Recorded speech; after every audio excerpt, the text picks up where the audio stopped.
તો જો તમે પણ ગરમીની સિઝનમાં બહારના કોલ્ડ ડ્રિંક તૈયાર થઈ જાય છે, તો આજે હું તમારા માટે લઈને આવી ચાલી વેલકમ માટે ધીમા ગેસ ઉપર પેન સાથે તેમાં 2 ટેબલ સ્પૂન આખા કાળા મરી ઉમેરવા ધીમા ગેસ ઉપર શેકી લેવાની છે.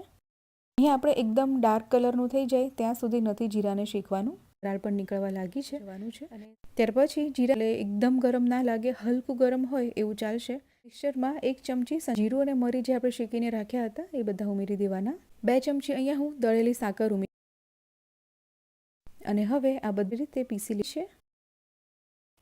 તો એકદમ બારીક એવું આપણે પીસી લેવાનું. તો સરસ તે પીસાઈ ગઈ છે. હવે મિક્સરને બંધ કરી દેવાનું છે. તો આ રેડ કન્ટેનરમાં ભરી અને જ્યારે પણ તમારે તો જીરું બનાવી લઈએ. હવે તેમાં 1 ટેબલ સ્પૂન લીંબુ આ શરબત જો તમને થોડું સ્વીટ ઉપરથી દળેલી પાવડર આપણે બનાવીને રાખ્યું. હવે તેમાં એકદમ ઠંડુ પાણી ઉમેરી દેવું. તો જો તમે બનીને તૈયાર થઈ જશે અને પાણી છે 0 સોડા પસંદ હોય તો એ રીતે અથવા તો બંને પણ બનાવી શકો.